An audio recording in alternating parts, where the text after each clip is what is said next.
Yo, what is good, everybody? It's your boy Golden Falls, Golden What If, whatever you want to call me, and I'm back. I'm back with a brand new Deku What If. This is what if Deku had an artist or a artist quirk, and this is part one of I don't know how long, but we'll see. I hope y'all enjoy, and if you do, make sure to leave a like, make sure to leave a sub, make sure to leave a comment down below, all that good stuff. I'm recording this a little bit later. So when this comes out, and if you're watching it when it came out, I apologize for when it came out. I wasn't able to get around to it, and some things came up. So we are here once again, though, to actually record. And yeah, that's about it. I don't have much else to say. I hope you all enjoy, and let's get into the what if. Let's get it. Izuku Midoriya was born in a world full of superpowers, full of quirks, full of powers that were so unique that many would have various different and variety type of superpowers. Quirks were a staple in society. Those who had weak quirks would go on to be normal people, doctors, physicists, anything like that, even down as low as unemployed. And obviously, the top of the top in terms of quirks would be heroes. There's a lot to being a hero. Some believe that it's righteousness, some believe that it might be creativity, some believe that it's just the heart of a hero, the willingness to save somebody. But we've seen that a lot of heroes are different, very different. Endeavor himself has shown the dark side of hero society, and many others have shown that as well. But then you have people like All Might, someone that Izuku Midoriya idolizes, shows the best side of hero society, the side that is unstoppable, the side that will protect all. But this is a little different for Izuku. Izuku was born to a single mother with a father that would be overseas, not seeing them really ever. And Izuku is told this story when he was a young kid.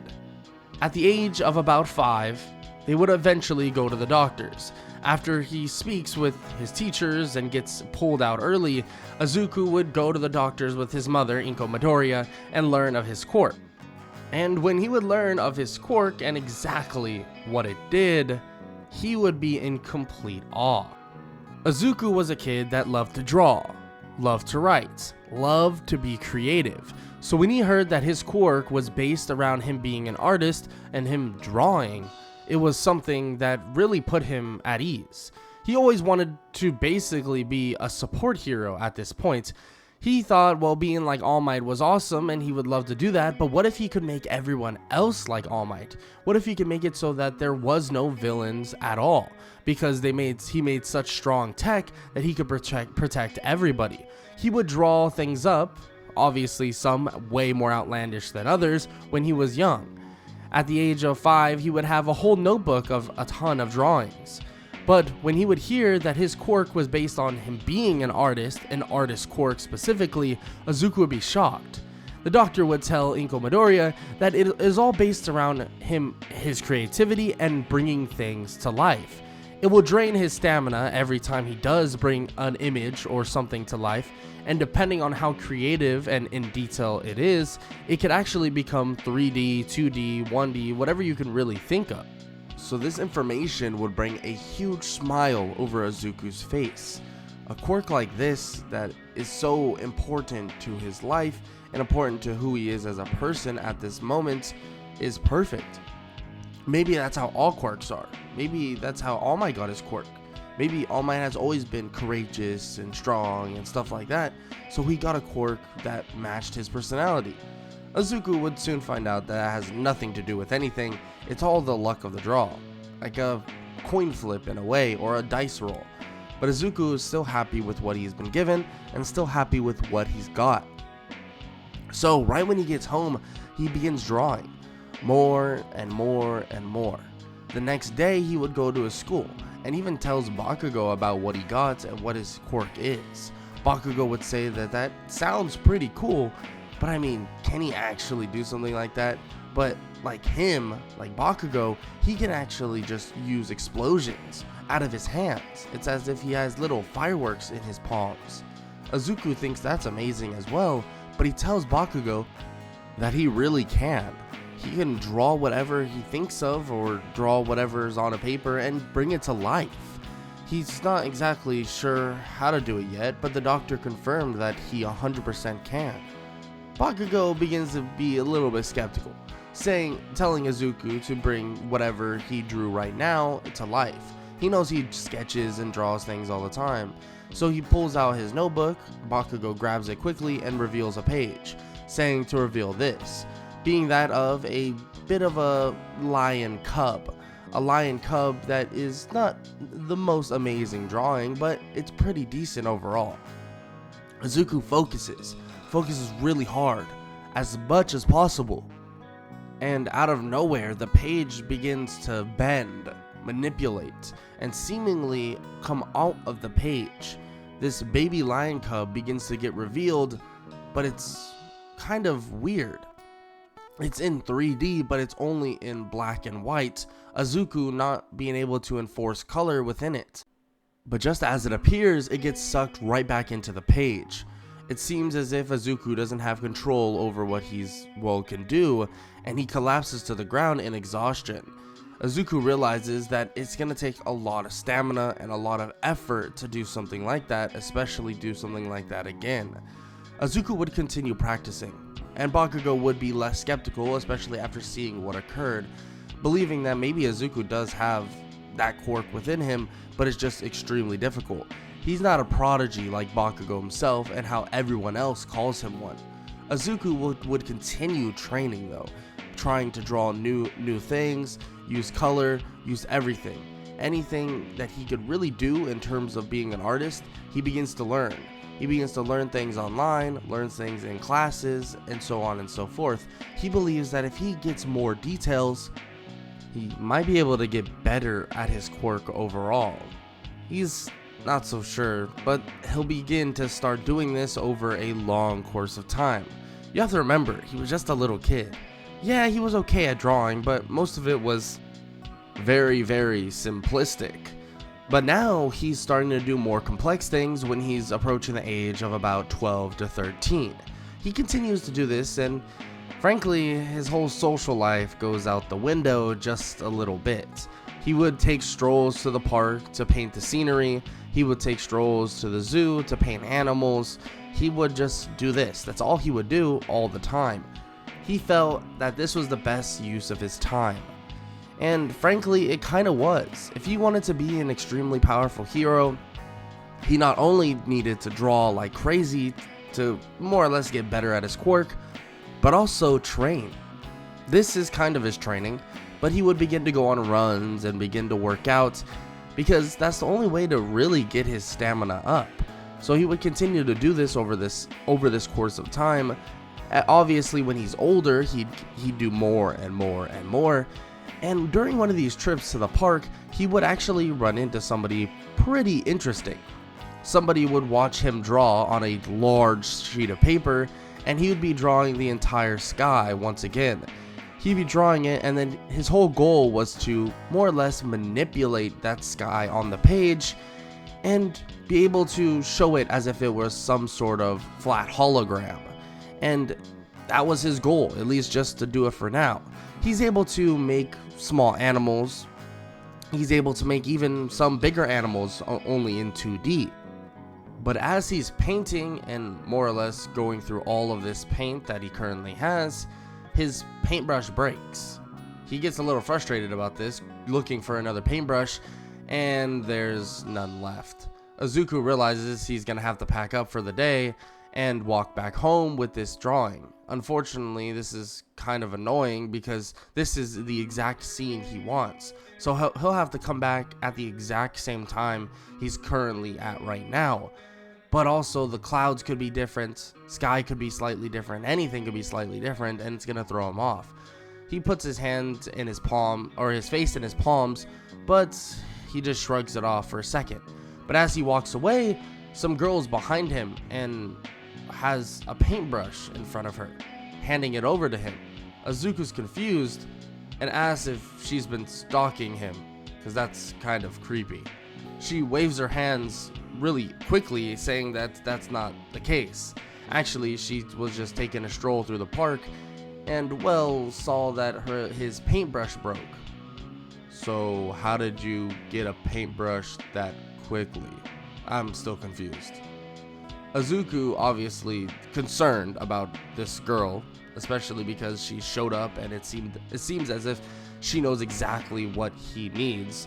But she explains that her quirk actually allows her to create things she's seen and knows of, basically knows the molecular makeup of something. She can basically make it. And Azuku is shocked to hear this, saying that his quirk is, he wouldn't say similar, but he can also create things as well. He begins to drawing something simple.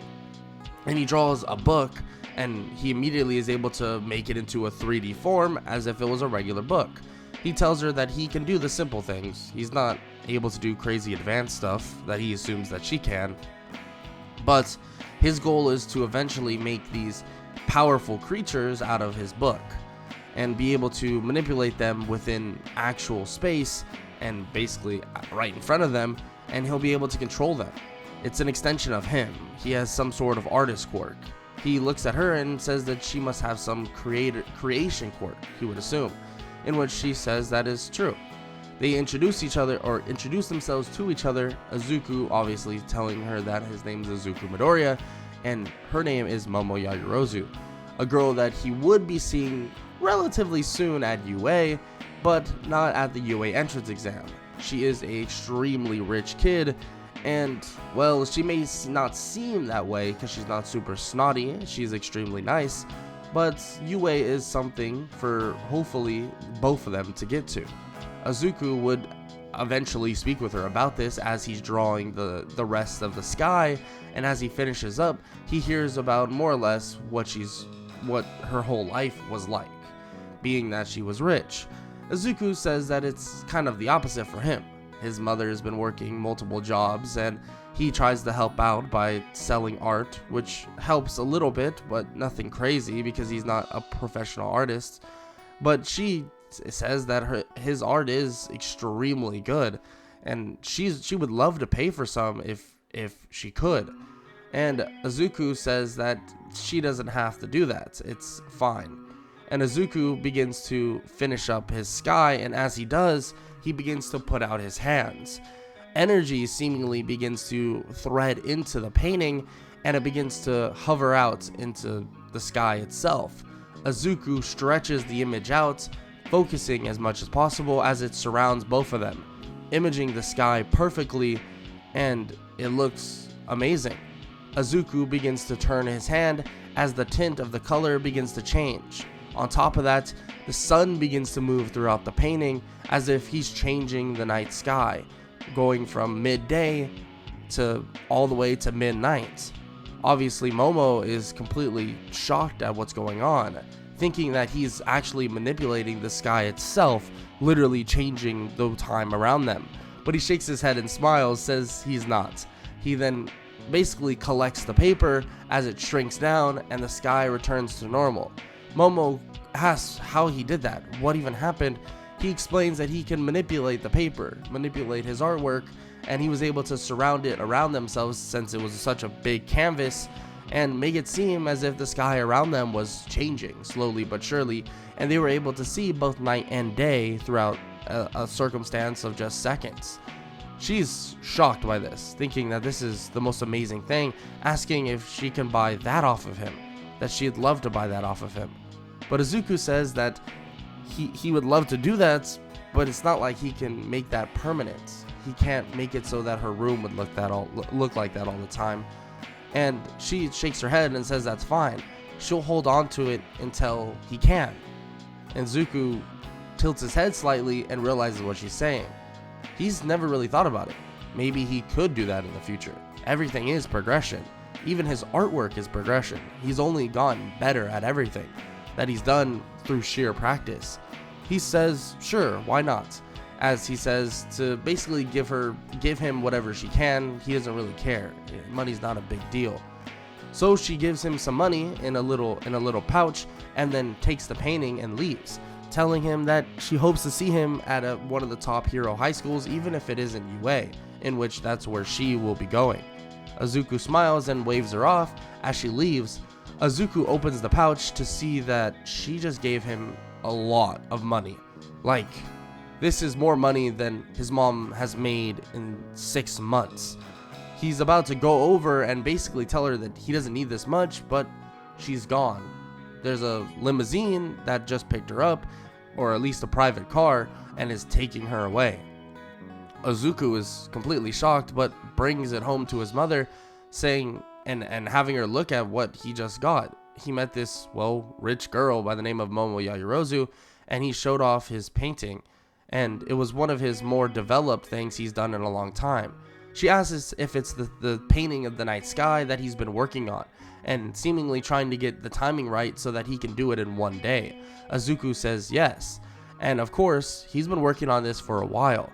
This has kind of been his training in a way. But when Inko looks at the money that was given, she's shocked, thinking that this is crazy, the amount of money her son just made in one painting, telling him that he really didn't have to basically sell it to secure us or their family as okay, which he says that it's fine, that he mastered it already. He's sure that he could do it again tomorrow if he so chooses, in which Inko smiles and pats him on the head, saying that they should go out to dinner for tonight to celebrate his first big sale as a true artist. Izuku, not even thinking of it that way, he decides that's a great idea, so they do just that. Izuku continues to have a relatively okay life. He's not in horrible standards by any means, compared to maybe some rich kid, of course he is, but Inko continues to work jobs, but now he sells paintings more and more, making as much or maybe even more than his mother off of 1 or 2 paintings. Of course, he can't sell them all the time. Some people can pay way less, some people can pay way more. It's just kind of the standard. Izuku just uses this to train and then basically uses his paintings to sell for money. After using the night sky and really developing his craft, his stuff is getting better and better. People start putting in basically work orders for him that he would do and sell for a good little price. Izuku would continue to rack up money, and eventually to the point that his mother was pretty comfortable, didn't have to work multiple jobs, and could actually hunt for a job that she really enjoyed. This made Izuku happy because he wanted to see his mother good and not struggling. With all that handled, and the progression that Izuku has gone through in being an artist and developing his quirk, it's finally the end of middle school. It's almost about that time for him to truly put his quirk to the test and try to go to UA. Luckily, there'll be a 10-month period before that so he can get some final training in, but he begins to listen to his teacher as he speaks about what they want to do in the future, talking about how he should give out the job test or this application of some sorts, an assessment of some sorts. But of course, he knows that everybody wants to be a hero and they all begin to celebrate. But Izuku just sits there, continuing to draw, thinking about what's ahead, what's going to happen, and what he needs to do to truly be able to pass the UA entrance exam. He's heard rumors about what's going on and what's going to happen, but just as he does this, Bakugo slams the desk in front of him. Slams the desk, telling him to stop drawing and doodling and actually focus on getting into UA. Bakugo, this time around, he's not in complete hatred of Izuku or anything. Yes, he would like to be the only one to go to UA, but he doesn't want to scare Izuku out of it. He wants the challenge, and if Izuku makes it to UA, they can be rivals of some sorts. Of course, he will never admit this to Izuku. He won't admit that he wants him to be a rival to him, but Izuku's already been training all his life, working in his craft, so Bakugo knows that there is a good chance that he could be a rival to him. After the day would finish up, Izuku would head home, heading under a bridge as he continues to draw in his notebook. He continues to draw over and over and over again, creating a scene as he's walking through the notebook, or walking through the tunnel. It seems as if, well, he's able to create things even faster than he's ever have before. During this time frame, though, he then hears something behind him creak a little bit. But then out of nowhere, the manhole cover blasts open and a giant sludge villain is in front of him. Immediately, Izuku tries to get away, but the sludge villain begins to chase. Izuku tears a page from his notebook and slams it on the ground. As he does so, this lion begins to appear. More of a black and white lion, because he panicked and grabbed something that wasn't really worked on very much, but the lion then charges toward the sludge villain and begins to just jump inside the sludge villain itself. The sludge villain tries to take control over that said lion, but I mean, it's not technically living, it doesn't breathe, and there's no way of controlling it necessarily. He can get within the lion's cracks, creases, whatever, but it won't matter. There is no control within it, so the lion is able to stall the sludge villain just long enough for Izuku to get out from underneath the bridge. He is able to escape, but just as he does, he hears a loud voice within that tunnel saying, "Detroit Smash!" And as he hears this, he's confused as this giant gust of pressurized air goes directly by him through the underneath of the bridge. Izuku, luckily enough, is able to dodge it, and he was out of the way already as he looks back to see All Might himself. He runs over and asks All Might if he can have an autograph or something, but immediately All Might says yes, of course. But what did he just do? He was able to stop the sludge villain somehow. What was happening? Well, the sludge villain was stuck in some sort of what? Izuku explains, saying that he wasn't stuck, he was fighting something. Izuku is able to use his quirk to manipulate drawings and bring them to 3D life. Back when he was younger, he was only able to do 2D stuff, but now he's able to do 3D. He took one of his, newest drawings. Unfortunately, it wasn't developed enough to defeat the sludge villain, but to stall it and get him out of there was something he was able to do. All Might is shocked to hear this and says that Izuku must have an amazing quirk, which he thinks he does. Izuku thanks him for the compliments and thanks All Might for saving him. All Might signs his notebook, of course, with his big letters of All Might, which is not necessarily a signature, but hey, more power to you. But Izuku begins to talk to All Might, asking him for any advice, anything. And All Might says he'll give him some advice if he can help him clean this mess up. Izuku says that sounds good to him as he scrolls through his pages really quick, or flips through them extremely quickly. All Might is confused at what he's doing, but Izuku then pulls out an image or a drawing that he made of some sort of container, a specialized container that he realized he was able to make himself, and it actually gives it so it's like infinite storage. He doesn't necessarily, have the easiest time getting the things out of the storage, but in terms of trapping things in, he's able to do that. He's able to trap the sludge villain within that storage, giving it to All Might, telling All Might that he'll just have to cut the paper in half to really, get the sludge villain out if he so chooses, but he can just keep the sludge villain within there and send him off to jail. There's really no reason to allow that creature or whatever that thing is out, because he could really just leave and run away as if it were nothing. All Might agrees, saying that he was having some trouble keeping up with him himself just because he was going through the sewers and stuff like that. All Might then tells him some good advice, tells him to work hard, work smart, and just try out for whatever he believes he deserves. AKA, if he wants to try out for UA High School, he should definitely do that.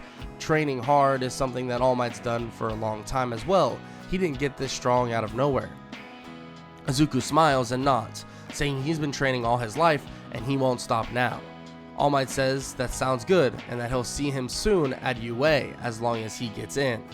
All Might would jump away before Izuku can say anything else, because All Might can feel his body slowly but surely counting down the minutes, especially because he can't stay in that form for long. Izuku would be excited to hear this. That must mean All Might's gonna go to UA, and maybe even teach there, in which that would be true. Izuku would then head off and go home, explaining what happened to him to his mother, but of course she would just be extremely worried. But luckily, they're able to be okay, and everything turned out alright. So this would then begin his 10-month journey in terms of training and getting ready for a possible practical exam at UA. Izuku himself is pretty intelligent. His study habits are really good, especially with what he's done throughout his life so far. He's able to keep a strict training regimen, so it wouldn't be too, outlandish to say that Izuku would keep, a strict study regimen on top of that. So he does just that. He would continue his studying and his training, getting him to the point that he'll be able to expand on much more. Izuku continues to learn more and more, and eventually, toward the end of this 10-month journey, about 1 month before the UA entrance exam, his phone would ring. And it would be Momo Yaoyorozu. He forgot about this, totally forgot that he had her number. He kind of got lost in the training and hasn't even really responded to nothing. He apologizes for that, and she says it's just fine. She knows that he trains all the time. Izuku thanks for her forgiveness of some sorts and asks about how her training's going to get into UA as well. She says that it's been going fine. She just wanted to check in, especially with the entrance exams coming very close, to see how confident he's feeling. Izuku says he feels confident. He has it in the back. He knows he does. He just needs to stay focused. She is happy to hear this, and she says that she will do the same and see him at UA. The call would then eventually drop, and Izuku would continue on for the next month studying and training and getting ready for the entrance exam. He has multiple drawings and actually has come up with some speed drawings that he can now use on the fly. These speed drawings are more of it's a 3D black and white model, and he can send them out as if it were like relative attacks. He can send this ghost-like creature forward to more or less scare or haunt somebody immediately and do minor damage to them, slamming them into certain surfaces or something like that, and also actually picking them up and taking them away. Using that and also something else that is a little nicer in terms of looking as a rescue creature on top of that. Izuku has a ton of pre-built and also quick draws that he can use in terms of just, saving or actually attacking somebody. Just as he gets everything ready and everything set, he takes his notebook, his pen, his pencils, and his even paintbrushes just in case with him to the UA entrance exam. As he arrives, he sees this giant building. He knows that this is the first step forward to becoming a hero. He begins to walk over, and just as he does, he stumbles and almost falls on his face, dropping everything to the ground. But luckily, he's able to hold on to his stuff, and someone behind him grabs him, but actually uses her quirk on him to levitate him. She grabs him, making sure that he doesn't float away, and deactivates her quirk. Izuku has a sigh of relief, thanking her for the help, in which she apologizes for using her quirk without permission, but Izuku says it's just fine. He would rather not completely faceplant before the UA entrance exam. That wouldn't have been the best look. He laughs about it a little bit as they introduce themselves to each other, being that this is Ochako Uraka, and he introduces himself as Izuku Midoriya. He heads over to the UA entrance exam and sits down, sitting down next to Bakugo as they wait for the present Mike to explain what's going on next. Being that they first do the written exam. The written exam isn't too difficult, but Izuku does struggle here and there depending on the questions. There are a couple of questions that are beyond his own knowledge, but still he does extremely well, probably sitting around the top 1% to 2% of the people that are even there, probably sitting around maybe a 90 to 95%. Izuku is happy that he definitely did well and feels pretty confident about his standing there, but the real challenge is up and coming. The UA practical. See, the practical exam is going to be against what they don't know and eventually would know as robots. Robots that vary from 1 point, 2 point, 3 point, and eventually would be 0 point. They're confused. 0 points? This doesn't really make sense. Why would a robot be 0 points? President Mike says to just avoid the robot and not to worry about it. That the robot with 0 points, there's really no point, literally, at all to attack it. So he wishes them good luck and sends them off to their gates. Izuku brings his notebook and many other things as well, and immediately someone tries to grab the notebook. Izuku moves away slightly with pretty quick reflexes. Izuku's been training, so he's definitely stronger than the average Joe by a far margin, and he tells him to keep his hands off his notebook and keep his hands to himself. This boy by the name of Tenyaida says that he can't use outside things, but Izuku has already gotten this confirmed by people. Or also gotten this confirmed by UA itself, that he's able to use it because this helps him channel his, well, quirk. Immediately, Tenyaida apologizes, not knowing the situation. Izuku just shakes his head as he walks away, thinking that that kid really needs to loosen up and mind his own business. Just as he waits though, the gates would swing open and Izuku would take one step forward as he immediately summons this horse-like creature. And everybody realizes that this is like a Pegasus. Izuku begins to fly off on it. He believes that with mobility, or with a different creature, it would save him some stamina. He would be correct. This was a good hypothesis by him and also a good plan by him. He decided this far before the UA entrance exam, and he bolts out of the gate. Everyone else begins to say that he's cheating, but that's not true, because there are no countdowns in a real battle, and there was no countdown now. So the UA practical for the entrance exam would begin. But how well is Izuku going to do in this exam? Well, you're going to have to find out next time on part 2 of What If Deku Had an Artist Quirk. And if you enjoyed, make sure to leave a like, make sure to leave a sub, and make sure to leave a comment down below, all that good stuff. Again, sorry for this being late. I had some things come up, and I've been really busy recently. But still, I'm here, and we are still making videos. So I hope y'all enjoyed, and I hope all y'all have an amazing day. Later.